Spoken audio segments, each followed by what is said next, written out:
What regulatory areas do you expect to shift the most significantly in 2026?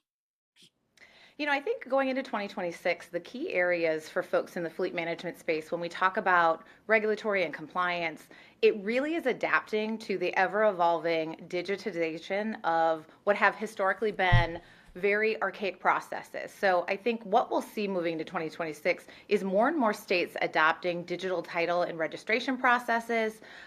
We really imagine or expect to see states are going to accelerate that electronic titling and lien perfection requirements, which will really impact how fleets manage ownership records and need to have more real-time updating within a digital environment.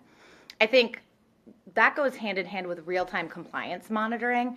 Anytime you get into a digital state, the expectation on both sides and for any parties involved really is that information is going to come fast and that it's going to be updated regularly. So gone are the days where we wait on the postal service to mail things. We really are getting into a state where we can upload information and it can really be acknowledged and registered in real time. So compliance monitoring is going to be key. I think folks will really have to stay close to state systems and even the FMSCA portal and really look at how we're doing credentialing and safety updating for inspections. All of that is going to have to happen much more quickly, and it's going to need to be updated on a regular basis.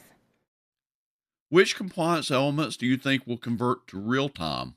Yeah, I definitely think that you could see for some of the substance and drug requirements, those needing to be updated regularly. But emissions, for example, uh, there is some complexity in the admissions environment now. CTC could be a great example in the state of California when we look at that clean truck check. Those are things now that traditionally, when we look at admissions and even safety requirements, those happen typically on an annual basis and they're really tied with your renewal. So it's easy to remember. But CTC is different. That is now a requirement in California for vehicles over 14,000 metric tons or 14,001, and those have to be done twice a year. So for organizations that do either have vehicles titled in California or even operate on the roads in California, that's a nuance that I think is really important to remember.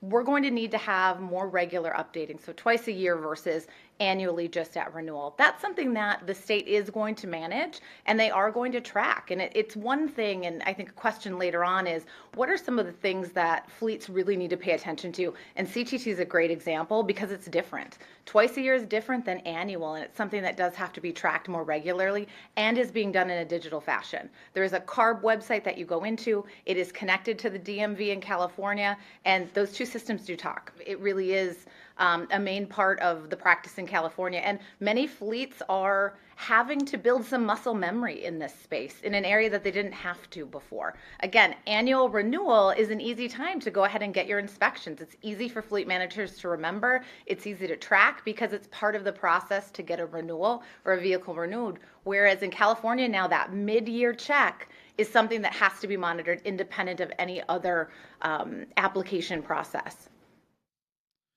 How is California's new CTC requirement challenging for some fleets? Yeah, it's key. And sometimes you think, well, it's really going to impact those larger fleets, but not necessarily. It really is about vehicle type. And it is fuel diesel vehicles that typically qualify. There are nuances. So again, it's more than just 14,001. There are specific vehicles that qualify for this. So you do have to make sure that you're staying up on the regulations. And then you do need to go to specific inspection sites for CTC. I think the nuance as well is it's twice a year, but the key is let's say you delay and you go 8 months before you get that emissions check.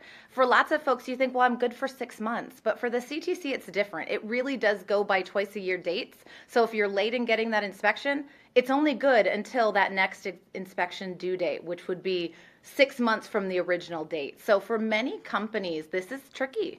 And it's something where they really have to stay on top of it. And that's something that we've seen many of our clients need to manage through so that they can ensure that their fleets are road ready and compliant at any given moment.